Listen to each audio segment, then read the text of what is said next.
For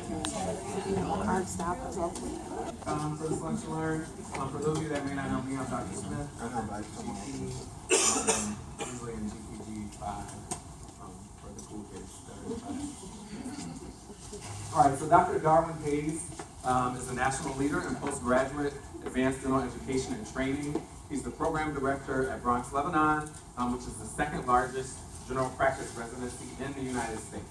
He's part of an institution and dental department that has trained over 600 new dentists in the areas of general and hospital dentistry, pediatric dentistry, and orthodontics in the past 25 years. Dr. Hayes has a distinct passion for mentoring and being a coach to new dentists, especially those from underrepresented populations in oral health care. He thrives on the creation and development of specific success strategies for professional and personal success that are taught to new dentists in the residency program during national conventions of organizations and at state and local dental societies, and honestly at seminars like this.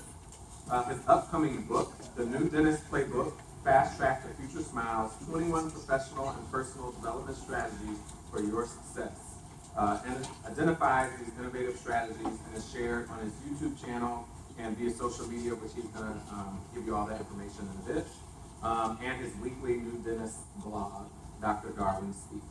So, without anything further, Dr. Darwin Hayes. Hey, thanks. So I'm starting in the back because I just found out about this new Facebook Live. Have you guys heard about that? Yeah? Me too. So I think I'm going to try to record live today. All right. We'll see. So thanks everyone for coming out and sharing your lunch. Looks like lunch was a success, so that's good. So Dr. Smith, how much time do we have today? This afternoon. Good to about 1 o'clock? Okay. So again, thanks for sharing your lunch today. It's going to be somewhat interactive, and hopefully you guys will participate. Before getting started, I want to thank Dr. Smith and Dr. Goolsby for putting this together today. Also, the exec board of SCDA and the HSDA for having me here today, making this presentation possible. Come on in, man. Come on in.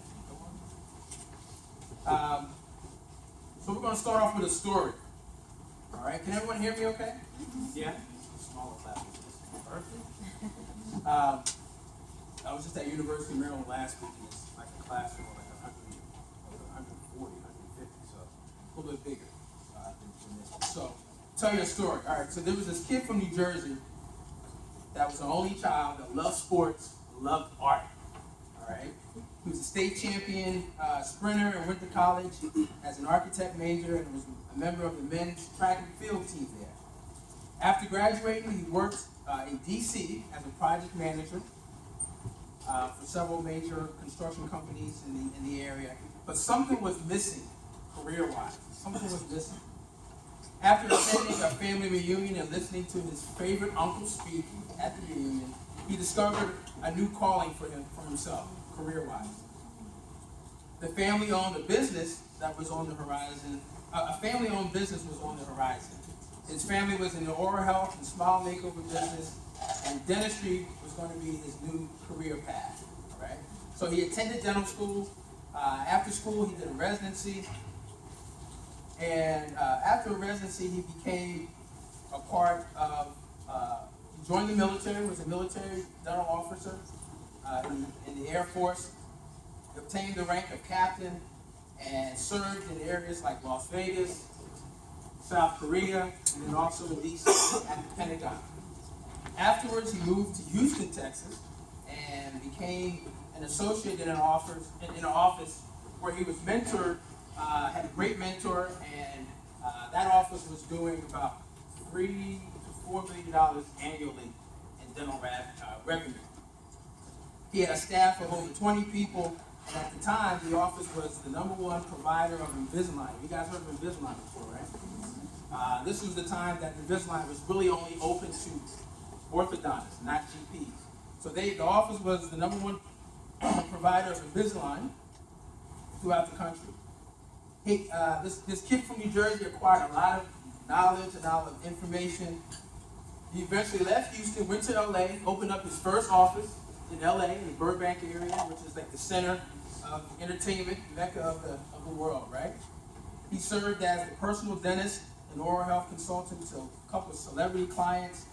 But as an only child, he was responsible for handling some family issues back home in New Jersey. So he left LA, went back to New Jersey, got a phone call from a mentor of his that had been one of his mentors about 15, 16 years before that. And the mentor had a job proposal for him. The job proposal was at a hospital-based dentistry program in New York. So you guys are probably wondering who that guy is, right? I see some smiles, so I think you guys figured it out. It's me! All right, that's just like my way of kind of introducing myself. So, currently I'm program director at Bronx Lebanon Hospital up in New York. Any Yankee fans here? One or two? Okay, we're about 15 blocks north of Yankee Stadium. Currently serve as secretary on the DIA, one of the DIA councils. Co-chair of the New Dentist Conference for the NDA, which is the National Dental Association. Just got appointed to be a CODA site visitor where they do accreditation. When was the last time you guys had accreditation? It's coming? Yeah, ours is 17 also, so hopefully we can sweat it out together, right? Been termed and referred to as the new dentist coach, and just founded a new speakers network that we're going to be launching in the future. So this is part of my story and how I got in front of you today. So we've got about 45 minutes, so I'll take 44 minutes. We're going to be talking about this subject today. All right, this is what we're going to be talking about today. And hopefully you guys will really enjoy and appreciate the information of today's topic. As you guys start to transition, I see blue and I see gray. So gray is first year, blue is third, second? Which blue? Oh, there's a light blue. I didn't see you back there. Okay. So light blue is second, and dark blue is third. So for the third year, this is really like down your alley. Okay. For second years too. Just to let you know, I'm not paid or sponsored by any dental manufacturer or organizations. The viewpoints that you guys will hear today are mine. Mine meaning my perspective as a director that mentors up to 34 residents on an annual basis daily. Also, as a previous dental student like all of you, right? As a graduate of a GPR program, and also as a previous full-time owner of a practice, and also as an associate also. So we got a couple of rules today. I know you guys are finishing up lunch, but one of the rules that I need you guys to give me some feedback on is how you like today's lecture, information, more topics you guys would like to hear about. Okay, so I'm going to kind of pass these up. Actually, I'm going to have you guys pass them up. Okay. And one of the things we're going to do as part of the feedback is we're going to be giving away, we have some giveaways. Now, what's green? Green is fourth year. Oh, you guys are ready to get out.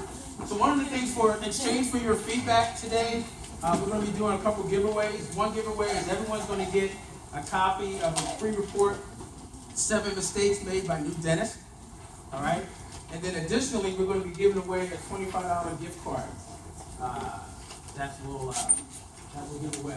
So one of the things I want you guys to do, if you can take a picture of the slide, or you can go to the site now.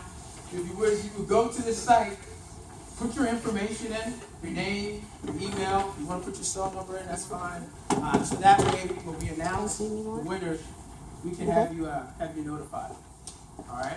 I'm sure you guys. Any Starbucks drinkers here? Yeah. So that's depending on what you drink. That might be 3 or 4 cups of Starbucks. All right. So, but I really appreciate you guys giving me that feedback. It's important to me so that we can continue to deliver information that you guys need and want. Okay? Also, participation. Feel free to ask questions at any time. Put your hands up. We do have, hopefully we'll have some time to have a Q&A. We have an alum here of VCU, who's on faculty at Nova right now. She's also in residency, so we can have some exchange and some dialogue from some alums also, okay? Also, I need 10 hands up. 10 hands up. 10 up. I saw you straight. Yep.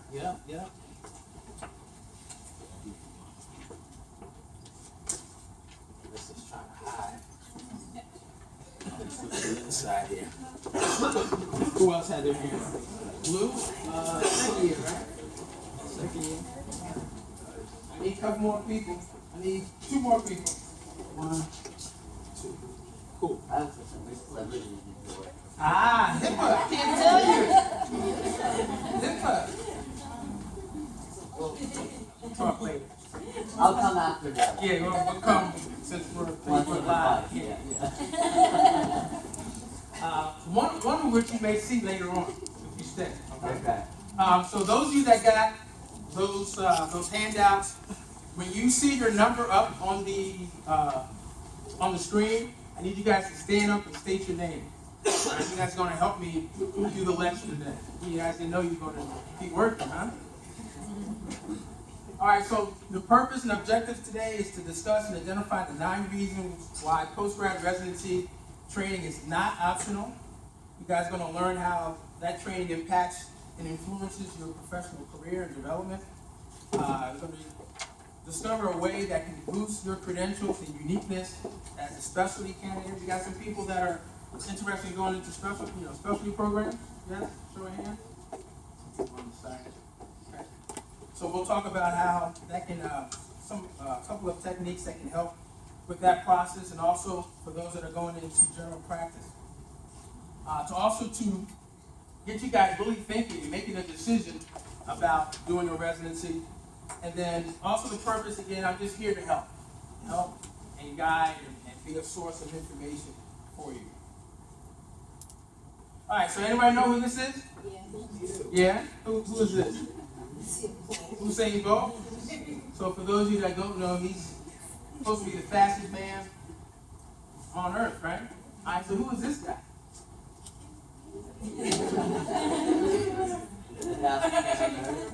That's Dr. Hayes Bolt. This is me back in the day at UVA running track. I actually think I could beat Usain Bolt, so that's another lecture. All right, so let's get started. So who has number 1? Stand up, give your name. My name's Travis Wagner. Hey, Travis. Where you from originally? Powhatan, Virginia. Powhatan. That's around here, right? Yeah. Awesome. So, Travis, what do you think these 2 numbers have in common?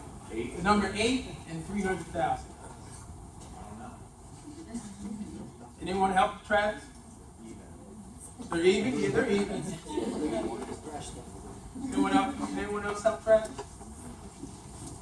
I know the food is just down, all the blood is rushing down to your stomach. 8 and 300,000. What do these 2 numbers have in common? Are they about student debt? Student debt. Okay, I think you might be kind of like half, right? Yeah. So that takes care of this one, right? What about this one? How many years to pay it off, or how many years of school, right? So for those of you that didn't know what the number is, and for those of you that kind of had an answer, great. But guess what? It doesn't even make a difference what these 2 relationships are. All right? 8 years, dental school, $300,000 is probably about the average debt. I think Adia had a recent some statistics that say the average debt for most dental students is about $300,000. What's tuition like here at VCU? You guys don't know? You guys are paying money you don't know? About $70,000 in state? Oh, out of state? So times 4 is 280, right? So right around here. It may be more. Maybe more. Okay. Well, again, 8 years, 300,000. Guess what? It's not enough. It's not enough.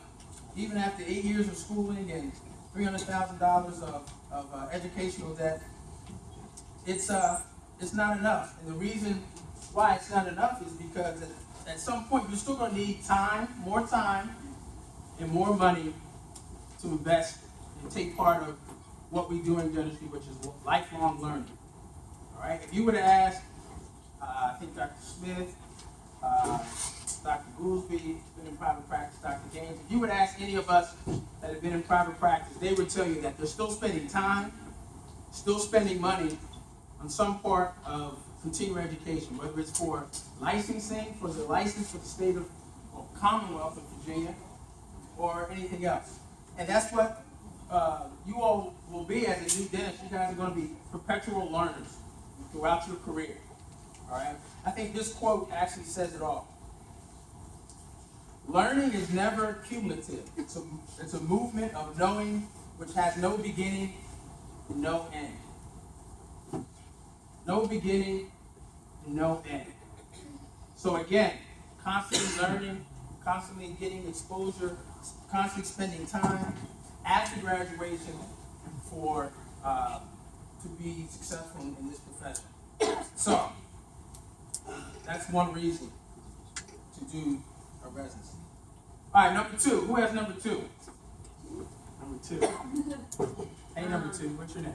Katie Sheridan. Hey, Katie. Where are you from? Originally from Toronto. Toronto. Ontario. Okay. Nice. So we're going to give the Toronto folks the top question. So what is a documented cause of root canals failing to heal? I know you guys are like, God, we just had lunch. Why are you testing us on this stuff? Failure to get proper seal and proper treatment for Proper seal. Yep. Anyone else? On this side, I've been hearing a lot on this stuff. What about this side? Gray shirts. That's first year. You got yeah. You guys are still waiting. Blue shirts in the corner.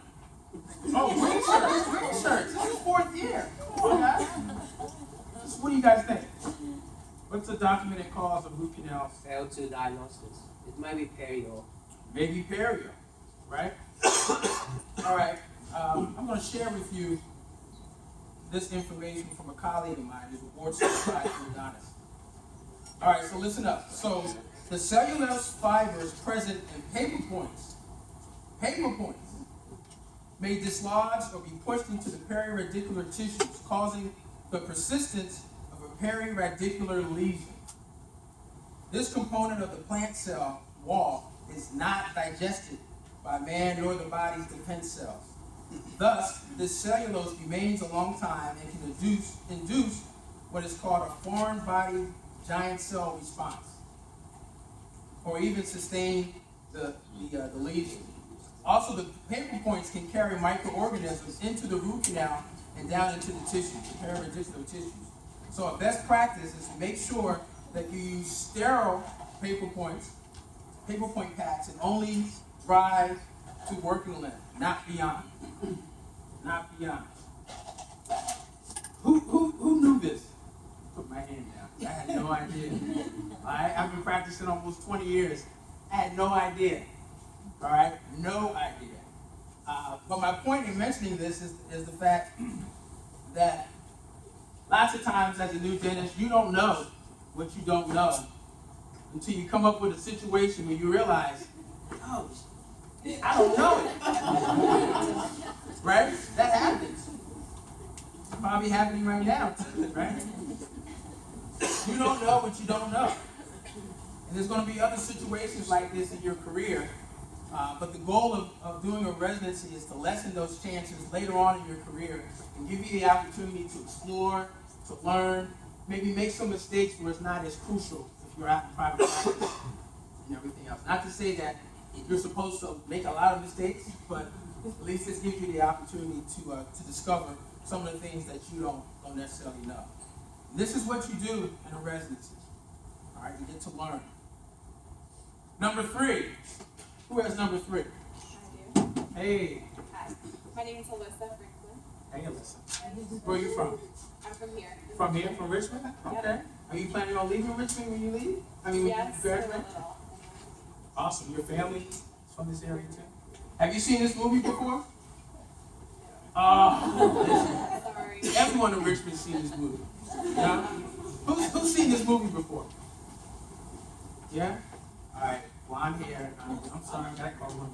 So, Jerry Maguire, right?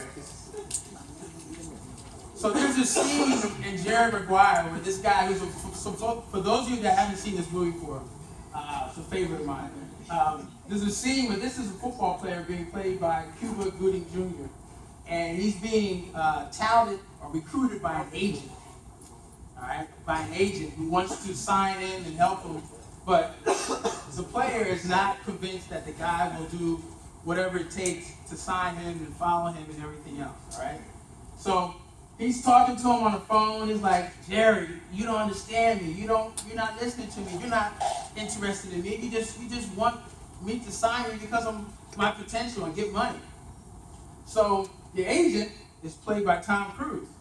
So they're on the phone and they're doing this exchange back and forth, and the player gets Tom Cruise to say, all right, if you really want me, you'll do and say anything that I said. So Tom Cruise screams out, show me the money! Show me the money! Right? So you guys are going to be saying the same thing as a resident when you guys get out of here. Because this is going to be actually the first and last time you guys are going to get paid to learn and to develop your skills. The first and last time you're going to get paid to learn and develop your skills. Okay? Number 4. Who has number 4? Oh, me. Oh, yes, you. I thought it was Hi, I'm Jenny. Jenny? Jenny, where are you from, Jenny? Nova, Northern Virginia, Northern outside Virginia? of DC, yeah. Okay, what city in Northern Virginia? I'm familiar with that. Like Springfield, Fairfax. Which high school did you go to? Bishop O'Connell. It's like a small little Catholic Catholic school school. there, yeah. Okay, I had some classmates at UVA that were from like Lake Braddock. Oh, that's right by my Harriet. house. Yep. Yeah, see? they bought it 5 minutes away. 5 minutes away. Or maybe it's 4 minutes away. All right, so are you familiar with the Academy of General Dentistry? I mean, I've heard of it before. You've heard of it before? Yeah, and I hear it's a good academy. I will let them know that you have heard good things about it. Are you guys members of organized dentistry here at the VCU as students? We're all mandatory members of ASDA. ASDA, which is a component of ADA. What else? Anything else? You guys have a AA WD here, Academy of Women Dentists chapter here? We do, but mainly it's just the female Female dentists? Yeah, I would qualify for that. But that's another organization, AGD. Anybody interested in implants? Yeah? There's several organized dentistry groups for implants with special interest. I bring this up because one thing that's nice about doing a residency is that you get credit. You get continuing education credit. All right? And this continuing education credit is vital for you all to maintain your licenses. All right? But also at the same time, what's nice about the AGD is that they have what we call a fellowship status. That maybe less than 10% of all the general dentists across the country have this distinction. And basically, you have to take a 500 question multiple question exam. You have to have 5 years of active membership in the AGD, but you also have to have 500 of these CE units to get that distinction. All right. During a residency, you get up to 100 to 150 to 300 CE hours, but normally would take you about 3 to 4 years to accumulate. All right. CE is very important, very important. So another reason to do a residency. Number 5. Who has number 5? My man in the back. That's second year, right? I'm Jazz Bogle from Phoenix, Arizona. Phoenix. What part of Phoenix? Black Mountain by the casino, or up by with the Phoenician? What is that? That's Closer to the Glendale side. Glendale side. Okay. Yeah. I have a cousin in Phoenix. That's on you. So number 5. Number 5. So question. You said Jazz? Jazz. So, Jazz, what's the average or median salary in the U.S.? What do you think? No, not for dentists, just for everyone who's counted as a person on the planet here. 30, 40. 30, Maybe. all right? 30 on this side, anybody on this side? 40, I heard 60, 47, 27, going down. That's your final answer? You want to phone a friend or anything? So 30, 40, I heard 60, and as low as 27. All right, so based on some statistics from the Bureau of Labor Statistics, the average salary, median salary is anywhere from 49,000 to 54,000. It's in that range, based on some statistics from 2009. All right, so remember that number. So we'll just say the average was 50,000 or 51,000. All right, remember that number. So right now, as dental students, how much do you guys make? You guys don't make any money? What? Wow. At University of Maryland, we make money. So during a residency, this will be an opportunity for you all to receive a stipend or a salary. At Bronx, Lebanon, our residents get a salary of about $61,000. In addition to that, they have benefits, paid holidays, and vacation days, right? All of which are totally different than what you're going to experience when you guys in the green, guys and gals in the green, when you guys go out next year. It'll be a little bit totally different, all right? Also, at Bronx, Lebanon, residents get 4 weeks of paid vacation. Paid vacations, all right? They also have 5 days of educational leave that you guys can use for interviews, for CE. You get 3 days for boards. What's the board that's part of Virginia right now? Is it still NERV or is it CETA? CETA. So you get 3 days for that, all right? You also have 2 days for personal days that you can use for doctor's appointments or any other things you have to take care of, all right? So, but it's a little bit different in private practice. Usually in private practice, you're paid either a percentage of the production that you do on a daily rate, on a daily basis, or you're paid like a per diem, like anywhere from $500 to $700 a day, okay? But if you're sick for a day, how much do you think you get paid? All right? It's almost like there's a phrase I remember growing up, going to the laundromat or going to the, get your dry clean your clothes. You don't have no tiki, no laundry, right? No work, no pay. It's the same thing. So that's just something to consider regarding doing a residency. The fact that you have the opportunity to get paid for holidays and also start to earn some money while you're learning, while you're developing your skills. Okay? Next, number 6. Who has 6? Another blue. So that's second year. Hi. What's your name? Maureen? Yes, Maureen. Maureen. Nice to meet you. So Maureen, have you heard of this game before? Monopoly? Yeah? Amazing at it. Amazing. Yeah? Yeah, we used to have every Christmas, Thanksgiving and Christmas, we used to have, the kids used to have a Monopoly night, all night long. It was intense. We thought the money, the fake money was the real money. But I mention that because one of the things with Monopoly, when you're playing the game, you get a chance to go around the board, and there's just one spot. When you pass it, you get paid. You pass go and you get paid, right? But I bring this up because in a residency, you get paid, right? You pass go, you get paid. But one of the things is you don't have to pay one thing, and that's your student loans, right? You get to defer your loans by 18 to 30 months when you're doing a residency or you're doing some type of postgrad training, all right? No, you can't necessarily get them, totally wiped out, but you can defer them.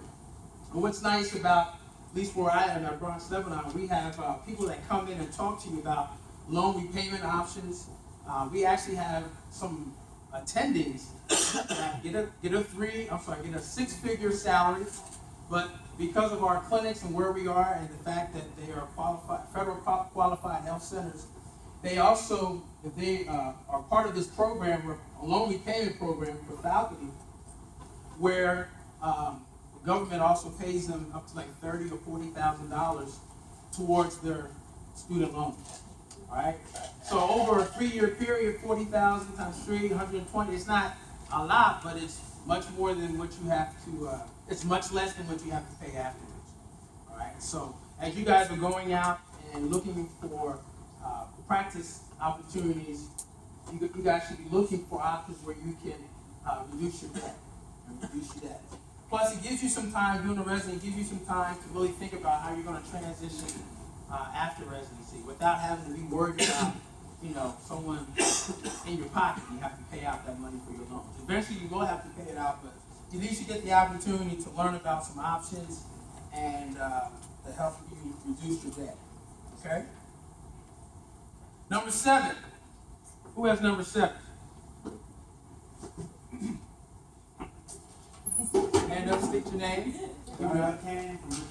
From Richmond, another Richmond name. Perfect. So do you see some schools up here you're familiar with? Yes, sir. Which one? Maryland, NYU. You're familiar with everyone. Right? Good. So this list makes up, at least for this year and the last 5 years, the schools in which we have residents that graduated from. All right. We haven't had anybody here from DCU recently.